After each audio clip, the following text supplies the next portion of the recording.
how are you doing? Welcome back to a brand new video. My name's Simon, down here at JD Golf Academy at Drayton Park Golf Club. I'm going to do a quick stinger video. Now, I've been asked for this a lot. If you're aware of my Instagram page, then you know that I produce a few stingers here and there, especially in the winter when it's quite dark. It does really well for my Instagram page. Everyone likes seeing a decent ball flight every now and again, and that's something that obviously I've learned to master and learned to hit, and so I want to give you a few tips and tricks on how to hit yours. And I thought there'd be no better time to do this video than just having the 1-iron Pxg club in my hand. So if you didn't watch my last video on the Pxg 1-iron, go and watch that now. But needless to say, this is a bit of kit I've got in my hand. £600 worth of club, just for one club that is. So go and watch my other video to see what that's all about. We've got Pxg down here at JD Golf Academy for their demo day. We are soon to have the kit here ourselves so that we can also fit it and get people trying it and hitting it. So if that's something you might be interested in, then pop down.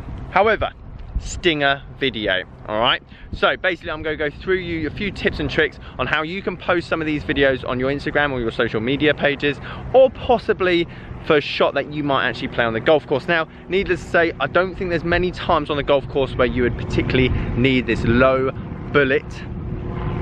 However, sometimes it will call for it, especially on a windy day, especially if you're more of a links kind of player. So less talking, let me show you how I produce some of these. There you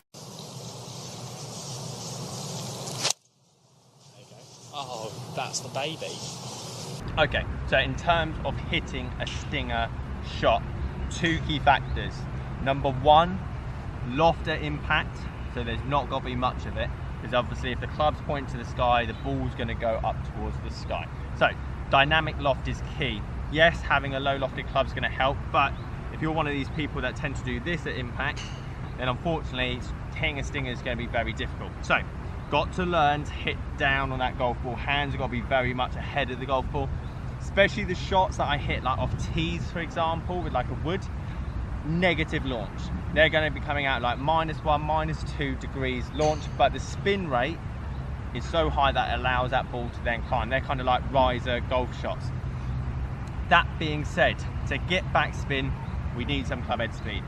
If we're not hitting these balls with like 95 to 100 mile an hour plus club head speed, it's gonna be very difficult for you to generate enough spin on this golf ball to get it rising or at least stay neutral in the air. So to play this shot, number one, this is for Instagram. So if you want to get that Instagram sniper shot, then let's be honest, being on a downhill lie is going to help, because that's going to help with your negative launch. So if my club's already allowed to go down on that golf ball because of the slope, it's going to help me to hit down on that golf ball naturally. Hitting a stinger on an uphill lie is just not going to happen.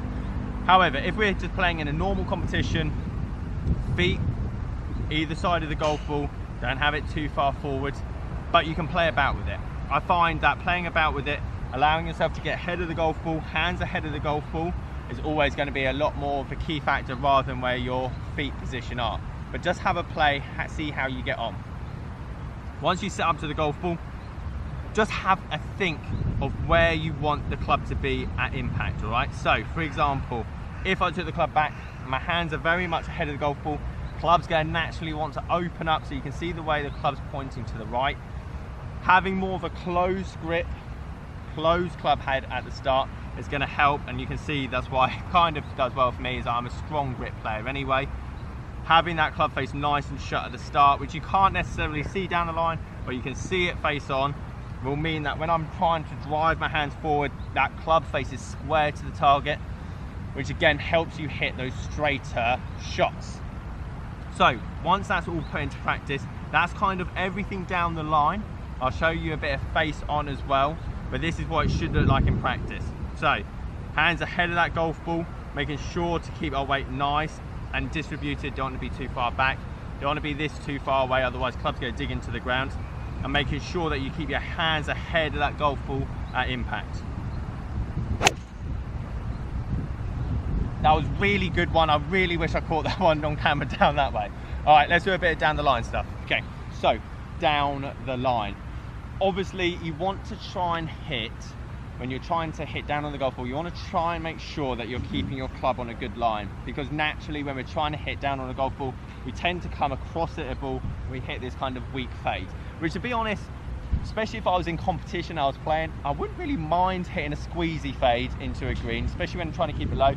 However, if you're trying to do this for your Instagram and you want to hit that kind of low punch shot, then realistically you've got to try and make sure that your club's coming in the inside. Now this means that you're going to end up having a lot more fails, so it's kind of a bit between the both. If you want to try and play that low squeeze shot, then actually fade's probably the best way. Allow your hands to come across your body a bit, keep that club face towards the target or slightly left, hit that low fade shot. However, hit that kind of bullet straight knuckleball at the target to get those 10,000 views that you've been looking for your Instagram page, we're going to have to try and bring this club a bit more from the inside.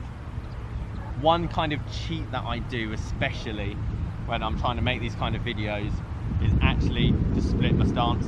All you can see is the club and the ball. You don't actually know what I'm doing behind the camera. So trying to allow for this club to come slightly more on the inside is going to give you that kind of straighter shot. Remember, you want to make sure that your hands are staying ahead of the golf ball at impact, and that you're trying to hit down, keeping that club face square to the target as well. Let's see how this one goes.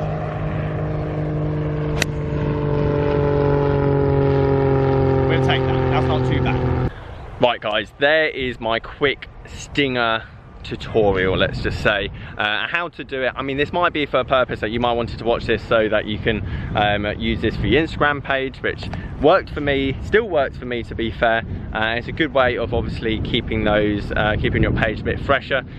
In terms of using these tournaments, I hope you guys can go and practice this. It is a useful shot, it is something that you possibly do need, especially today. Ironically, the wind is down the range, and this is a shot possibly that you do need to hit. Try and keep it on the wind so it doesn't balloon up and go massively high. Guys, thank you ever so much for watching. If you like this video, give it a thumbs up. As always, please subscribe, and I'll catch you guys later.